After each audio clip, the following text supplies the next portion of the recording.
So very good morning everyone. पिछली class में हमने बैंक लोन के ऊपर बातें की थी, है ना। बिजनेस यूज में अगर आप कोई लोन लोगे और आप समय समय पे उसकी ईएमआई क्या करोगे, चुकाओगे, ब्याज उस पर कैलकुलेट होगा और ब्याज के साथ आप जब ईएमआई चुकाओगे तो किस तरीके से वो आपकी बुक्स में चलेगा मामला पूरा, ये मैंने आपको पिछली क्लास में बताया था। लेकिन उसके बाद मेरे से एक व्यक्ति ने एक क्वेश्चन पूछा था कि सर आप, क्योंकि ऑब्वियसली बात है ये 1000 प्लस जर्नल एंट्री वाले कोर्स में ये क्लासेस रिकॉर्ड हो रही है और वहाँ पर बहुत सारे सैकड़ों की तादाद में लोगों ने वो कोर्स परचेज किया हुआ है। तो किसी ने मुझे ऐप में ही वो क्वेश्चन किया था, इसी बैच का कोई स्टूडेंट है, कि सर होम लोन की पूरी प्रोसेस बताओ, क्योंकि अक्सर लोगों के होम लोन चल रहा होता है, तो आप होम लोन की सारी एंट्रियाँ बताओ। तो पहली चीज़ तो मैं आपको ये क्लियर कर देना चाहता हूँ कि होम लोन एक नॉन बिजनेस यूज लोन है, याद रखिएगा। उसका बिजनेस से कोई लेना देना नहीं है।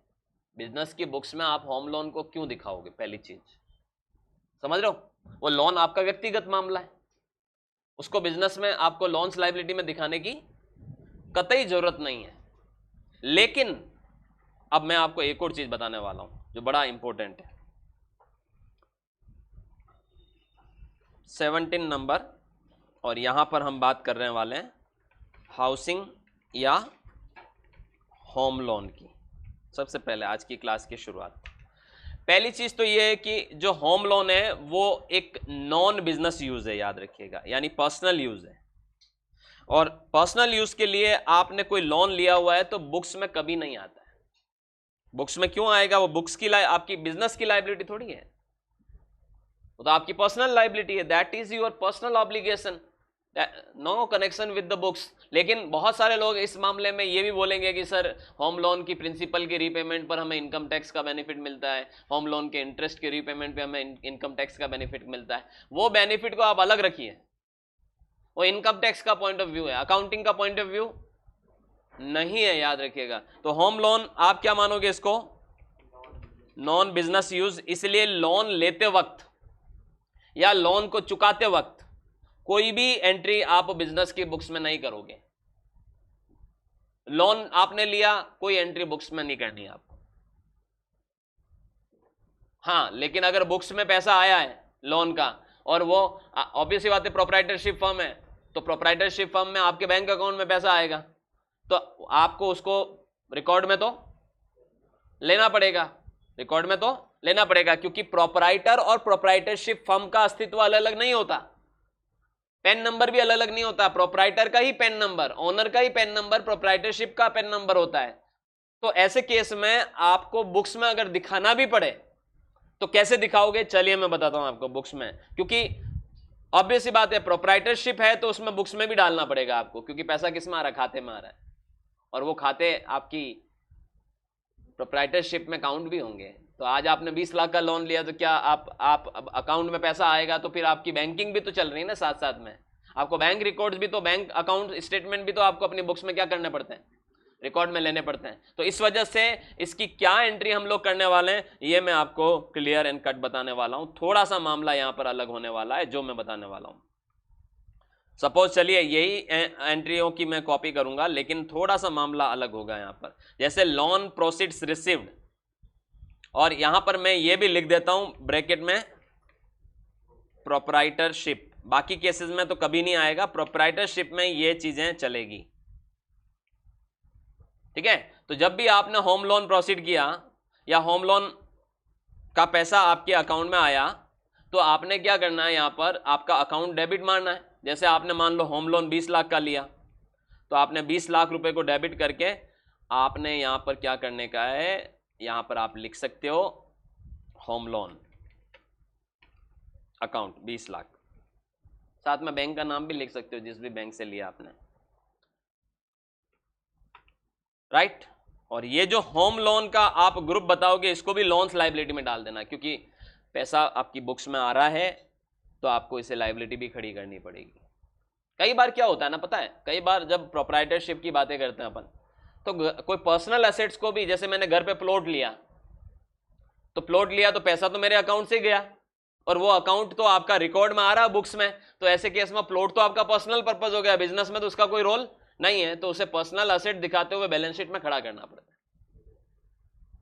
तो प्रोप्राइटरशिप के केस में पर्सनल कुछ होता ही नहीं है, क्योंकि खाते से पैसा आ रहा और खाते से पैसा जा रहा, और खाता मतलब जो बैंक अकाउंट है उसका तो आपको रिकॉर्ड रखना पड़ेगा। तो ऐसे केस में वहां पर आपको पर्सनल चीजों के लिए लेन देन कर रहे हो उसका भी रिकॉर्ड रखना पड़ेगा। तो ऐसे केस में आप ये जो होम लोन बताओगे, लोन्स लायबिलिटी बता देना बुक्स में, लायबिलिटी साइड में खड़ा हो जाएगा, आपकी नेटवर्थ को ये इंक्रीज करेगा। और रिसिप्ट में एंट्री पास करनी, मान लो ये एंट्री अब मैं पास कर रहा हूं, देखिएगा ध्यान से, 1/11 को मैं ये एंट्री पास करता हूं। समझ में आ रहा है? बहुत टेक्निकली और कॉन्सेप्चुअली ये क्लासेज है, एक एक कॉन्सेप्ट पर बहुत डिटेल में डिस्कशन हो रहा है। बैलेंस शीट फाइनलाइजेशन में भी बड़ी भूमिका है इन क्लासेस की। अकाउंटिंग की डे टू डे एक्टिविटी में भी इन क्लासेस की बड़ी भूमिका है। आप इससे लाइफ में कभी फेल नहीं होंगे अगर आपने इन कॉन्सेप्ट्स को समझा है। समझ रहे हो? हम अकाउंटिंग के सारे चीर फाड़ सब कर रहे हैं इस क्लास में, हर टॉपिक पर बातें कर रहे हैं। शुरुआत की थी ट्रेडिंग अकाउंट से, अभी हम पीएनएल पे चल रहे हैं। और आप ये भी देखिए पीएनएल पे एक एक आइटम पर एक एक क्लास लग रही है। तो इतना डिटेल में आपने कभी नहीं पढ़ा होगा, आपने सोचा भी नहीं होगा, पढ़ा तो दूर की बात।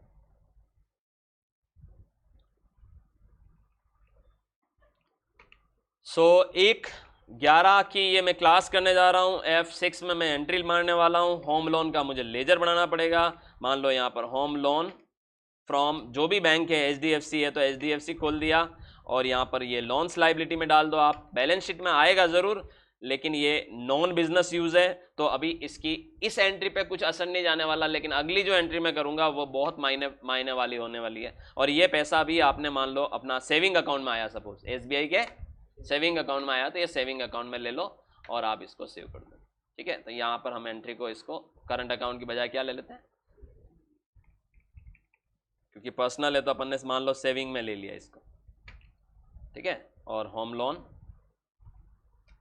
फ्रॉम HDFC कर दिया इसको, और इसका भी नाम रेक्टिफाई कर दिया, फ्रॉम HDFC कर दिया। ठीक है, जैसे ही सेव करोगे बैलेंस शीट को चेक करिए आप। बैलेंस शीट में ये होम लोन खड़ा हो गया यहाँ पर 20 लाख से। अब आपकी महीने टू महीने किस्त जाएगी, और किस्त जाने से पहले ब्याज ड्यू होगा, और ब्याज किस्त में इंक्लूड हो जाएगा। अच्छा, ज्यादातर केसेस में हमेशा ध्यान देना, किस्त का अमाउंट फिक्स होता है। अभी मैंने जो पिछली क्लास में एग्जांपल बताया था उसमें मैंने रीपेमेंट, बिजनेस लोन में क्या होता है, वर्किंग कैपिटल लोन जो लेते हो आप, वो बिजनेस में लिए गए लोन तो हम जल्दी जल्दी क्या करते हैं, चुकाते हैं, पेमेंट करते हैं, क्योंकि हम उसको लंबे समय तक खड़ा नहीं रखते हैं। तो उस केस में हमने एक टेंटेटिव टाइम पीरियड ले लिया कि 10 लाख का लोन लिया, 10 किस्तों में चुका दूंगा, साथ में जो भी ब्याज बनेगा किस्त के साथ ब्याज देता रहूंगा। लेकिन ये होम लोन, कार लोन, ये सब चीजें कैसे चलते हैं, ये इंक्लूसिव ऑफ इंटरेस्ट होते हैं मामला। इनकी EMI पहले से क्या हो जाती है, फिक्स हो जाती है कि यार हर महीने, जैसे 20 लाख का लोन है, 20,000 रुपए की महीने की EMI, अब 20,000 में ब्याज भी इंक्लूड है, ध्यान देना। तो ऐसे केस में आपको इंक्लूसिव में एंट्री पास करनी पड़ती है, हमेशा ध्यान देना। अब इंक्लूसिव में मैं एंट्री पास करूंगा 20,000 रुपए की, तो वो कैसे करूंगा और क्या मुझे ब्याज के ड्यू की एंट्री पास करनी है, ये मैं आपको बताता हूं। आप चाहो तो ब्याज की ड्यू की एंट्री पास करने की जरूरत नहीं है, यहाँ पे आप डायरेक्ट पेमेंट की एंट्री कर सकते हो, रीपेमेंट की। बताता हूं कैसे करेंगे, जैसे मैं बताता हूं, home loan repayment including interest, और इंक्लूडिंग इंटरेस्ट करने की भी जरूरत नहीं होती कई बार। उसका कारण बताता हूं मैं आपको, रीजन बताऊंगा उसका। अभी मैं दोनों कॉन्सेप्ट बताऊंगा। पहले हर एंट्री में ब्याज का फिगर फाइंड आउट कर लूं, जो कि मेरे लिए मुमकिन पूरे साल भर का स्टेटमेंट निकलवाने के बाद होगा। हर एंट्री में मुझे नहीं पता है कि कितना ब्याज है, कितना प्रिंसिपल रीपेमेंट है। ये आप जब बैंक में जाओगे, पूरा साल खत्म होगा, आपने तो हर महीने 20-20 हजार चुकाए, साल भर में आपने 2,40,000 रुपए चुकाए, और 2,40,000 रुपए चुकाए, तो जब आप साल के एंड में बैंक में जाओगे और आप बोलोगे कि मुझे होम लोन का स्टेटमेंट चाहिए, तो बैंक आपको इसका स्टेटमेंट देगा, तब पता पड़ेगा कि पूरे साल भर में उस 2,40 में ब्याज कितना था। ये जो मैं बातें कर रहा हूं ना, ये आप अपने पेरेंट्स से पूछ सकते हैं। अगर किसी के भी लोन चल रहा है तो सर ऐसा, पापा ऐसा ही होता है क्या, और बोलेंगे बिल्कुल बेटा ऐसा ही होता है। हमें थोड़ी पता है कि 20,000 में इस महीने की किस्त में कितना ब्याज है। या तो आप अकाउंट्स के स्टूडेंट हो, इतनी समझ रखते हो, तो आप हर महीने की आपको रेट ऑफ इंटरेस्ट भी पता है, तो आप खुद निकाल लो। जैसे देखिए मैं बताता हूं, अगर मैं समझ रखता हूं तो मैं कैसे एंट्री करूंगा। मुझे पता है कि हर महीने मुझे 20,000 चुकाना है। अब जो पहला 20,000 मैं चुकाऊंगा, मान लो होम लोन मैंने लिया है, इंटरेस्ट रेट मैं मान लो बता दूं, इंटरेस्ट यहां पे मैं लिख देता हूं, इंटरेस्ट सपोज होम लोन मुझे मिला है 8.75% पे पर एनम, ये मान लो ब्याज हो गया, ठीक है। अब आपको यह भी पता है कि पहली किस्त कितने की जाने वाली, पहले महीने की 20,000 की जाने वाली, तो आप यहां पर क्या करोगे 20,000।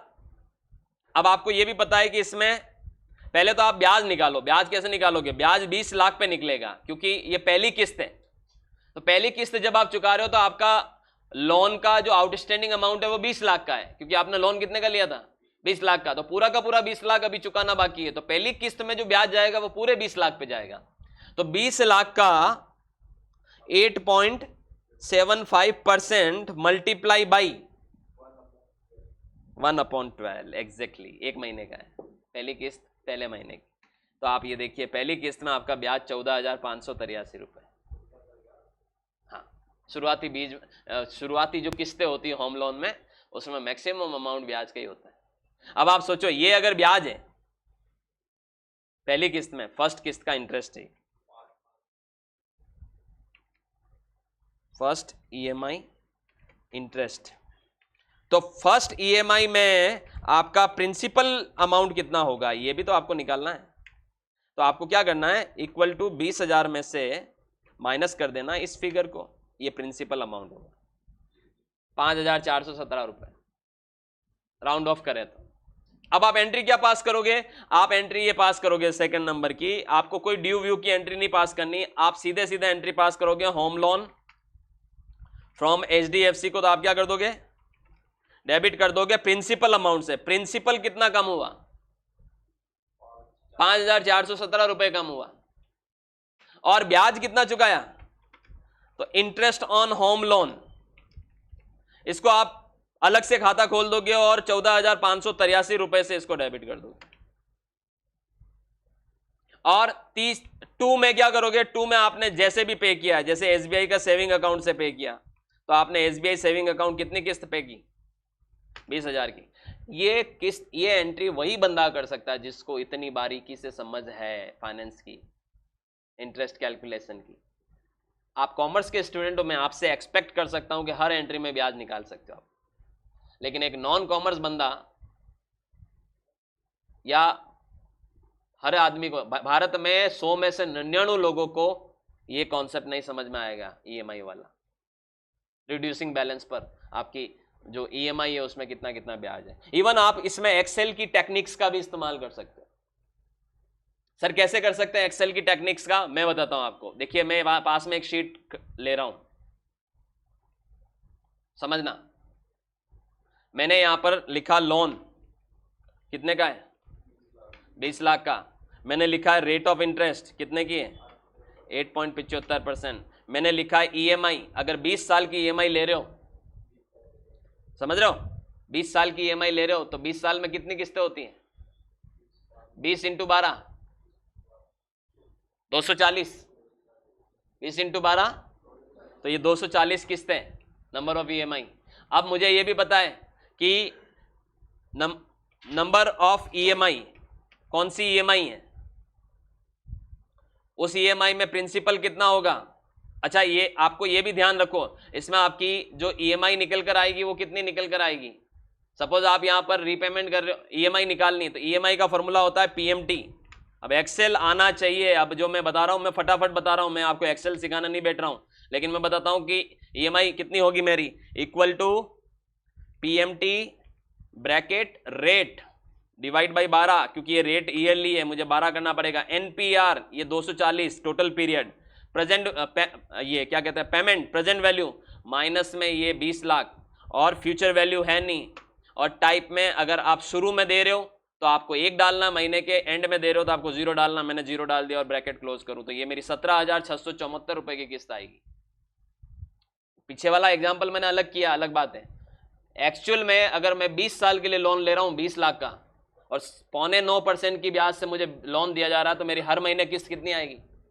17,674 रुपए। ये डॉलर नहीं है, रुपीज में, ध्यान देना, ठीक है। दूसरी बात है, अब मुझे ये देखना है कि जैसे मेरी 1 2, जैसे मेरी पहली, दूसरी, तीसरी, अब आप ये देखिए, आपने टोटल 240 किस्तें, तो आपने इसको 240 तक खींच लेना है।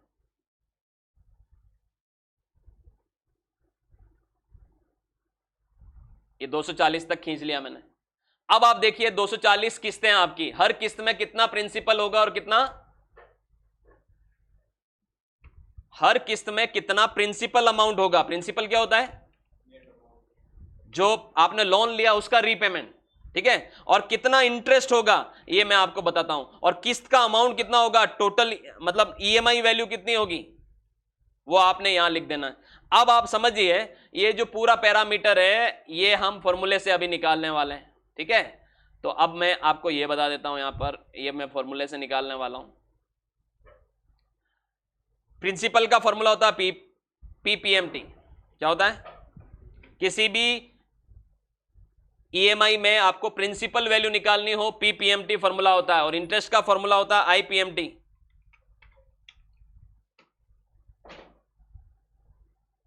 ओवरऑल नॉलेज क्यों जरूरी है? क्यों सीपीए, सीआईए, सीएसी जैसे जो कोर्सेज हैं वो करने चाहिए? इसलिए करने चाहिए कि आपका ओवरऑल डेवलपमेंट हो।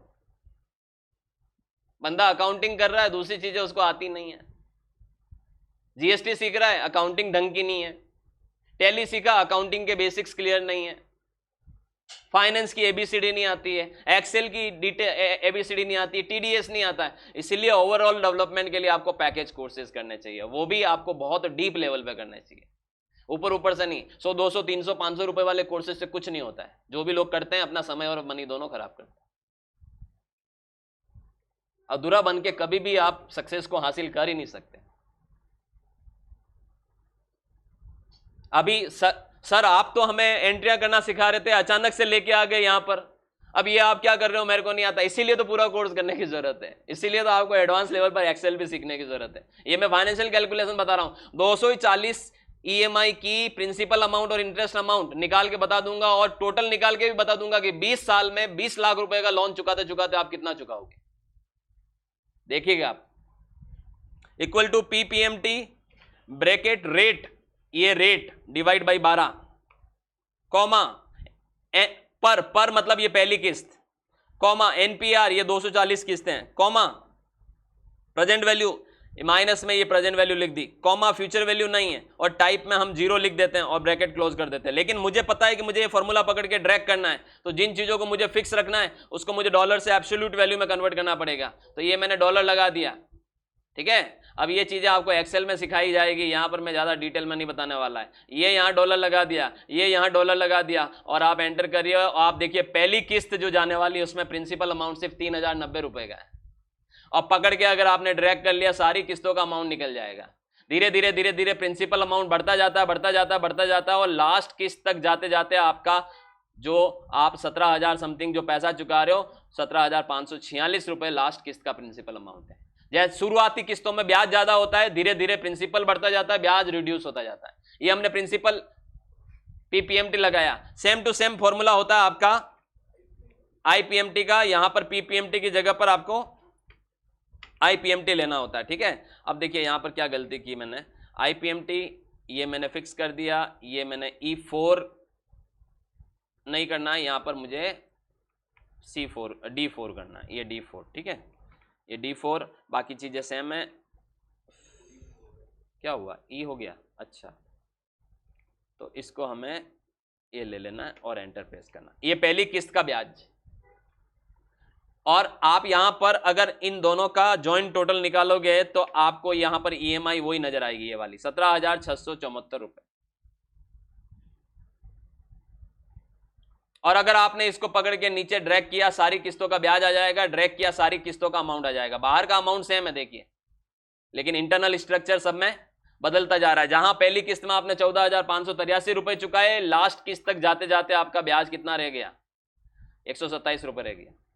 और अगर आप यहां पर ग्रैंड टोटल करते हैं तो ये आपने पूरे 20 लाख रुपए चुकाए प्रिंसिपल के, और आप यहां ग्रैंड टोटल करते हैं तो आपने 22,41,811 रुपए ब्याज चुकाया 20 सालों में, यानी मूलधन से ज्यादा ब्याज चुकाया, और टोटल आपने ये 20 लाख चुकाते चुकाते 42,41,000 रुपए चुकाए।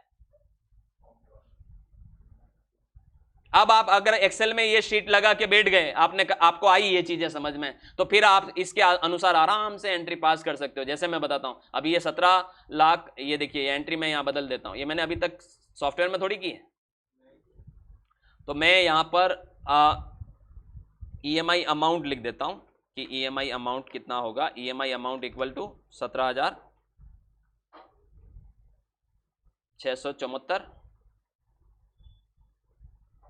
पॉइंट्स में भी आप ये एंट्री कर सकते हो और आप राउंड ऑफ करके भी कर सकते हो, तो 17,674। चलिए ये अपने को अभी चेंज करने की जरूरत नहीं, ये थीम तो आपको समझ में आई गई होगी कि ये थीम आपको ऐसे करनी है, लिख ही देते हैं यार 17,674, ठीक है, ये 674।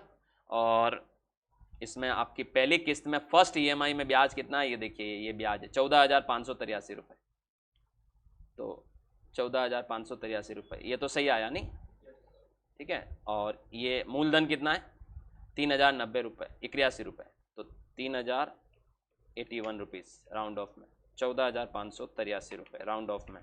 तो आप यहाँ पर क्या कर दो, होम लोन का प्रिंसिपल आपने पहली किस्त में सिर्फ कितना चुकाया 3,081, ये 14,583, और यहाँ पर आप इसका जो फिगर लेंगे वो है 17,674। ये एंट्री मैं कर चुका हूं क्या? नहीं कि ये एंट्री आपको किस में करनी है, देखिए यहां पर आपने ये चुकाना है ना, तो ये एंट्री आपकी किस में होगी, पेमेंट में होने वाली है, ठीक है। और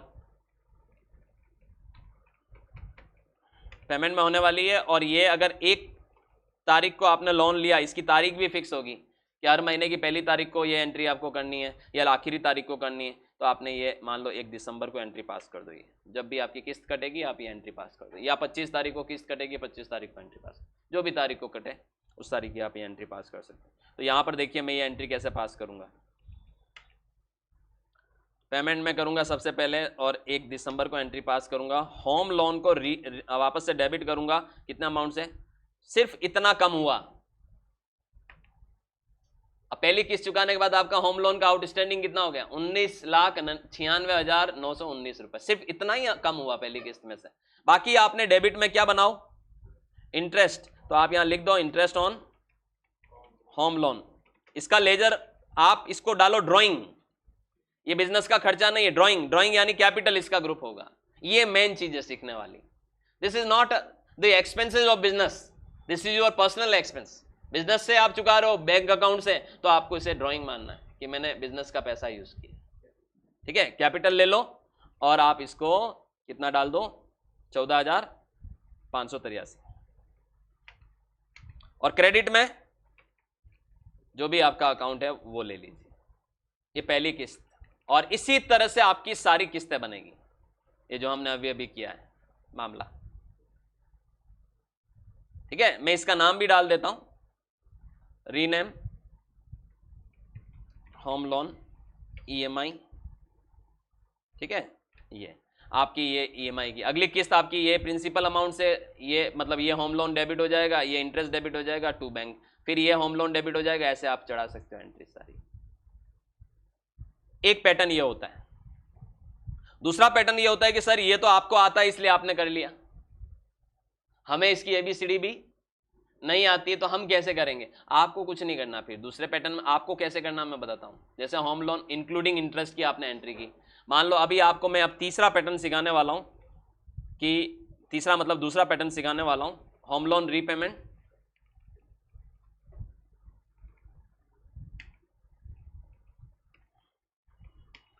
अब आपको पता है कि आपकी हर महीने 17,674 रुपए की किस्त आ रही है, तो आप सीधे सीधे एंट्री क्या कर लो, होम लोन रीपेमेंट को डेबिट कर दो, sorry home loan from HDFC account को क्या कर दो, डेबिट कर दो 17,674 रुपए से, और टू जैसे चुका रहे हो वो बैंक से आपको उसको आप टू SBI सेविंग अकाउंट ये एंट्री कर दो। ब्याज की कोई एंट्री मत करो, ये एंट्री आपको 12 ही महीने चढ़ानी, तो 12 ही महीने आपका होम लोन का अमाउंट जैसे जैसे चढ़ाओगे आपके बुक्स में क्या होता जाएगा, कम होता जाएगा।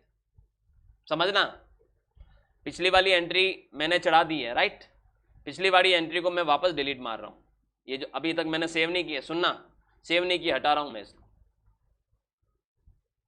12 महीने की एंट्री हो जाएगी आपकी, ये वाली एंट्री।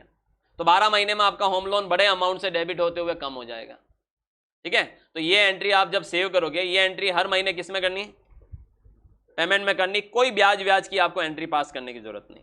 जैसे आप हर महीने 1 तारीख को ये एंट्री पास करो। फिर क्या होगा इसके बाद,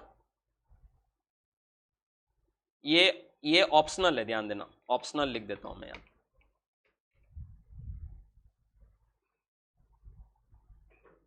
फिर आप जब 12 ही महीना की एंट्रियां करने के बाद, साल खत्म होने के बाद आप बैंक में जाओगे और आप अपना होम लोन का क्या निकलवा के लाओगे, स्टेटमेंट। तो उसमें स्टेटमेंट में साफ तौर पे लिखा होता है कि आपने पूरे साल भर में कितना ब्याज चुकाया, कितना प्रिंसिपल चुकाया, कितना टोटल चुकाया।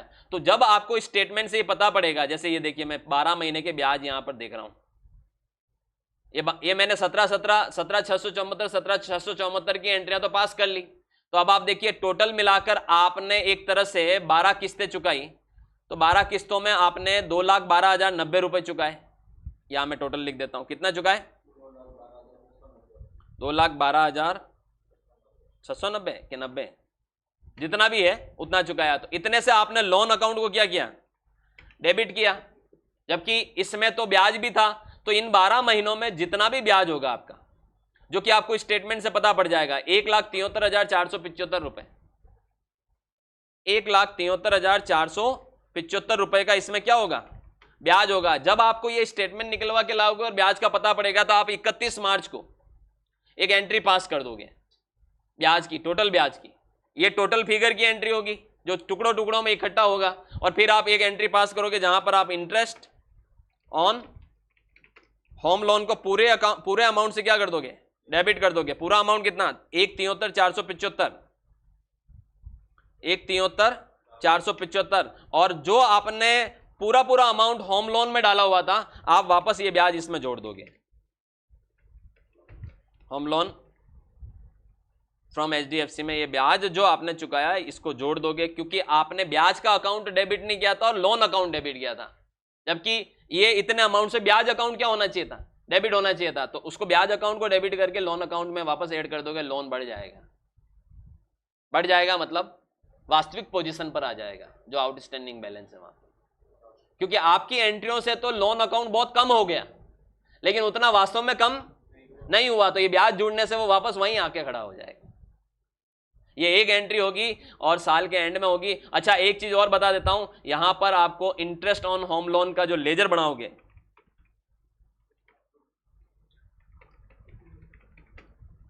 उसका ग्रुप क्या होगा, कैपिटल होगा। टैली में ड्राइंग की तरह उसे ट्रीट किया जाएगा। और ये जो एंट्री आप फाइनेंशियल ईयर के एंड में करने वाले हो, ये एंट्री आपको आप एडजस्टमेंट का पार्ट है, F7 में करनी है, जर्नल एंट्री। और ये एंट्री हमेशा आप कब करोगे, 31 मार्च 2026 में करोगे। आई थिंक आपको ये कॉन्सेप्ट क्लियर हुआ होगा। कमेंट करके जरूर बताइएगा कि क्या इन सब चीजों का आपको पहले से नॉलेज था। Thank you so much.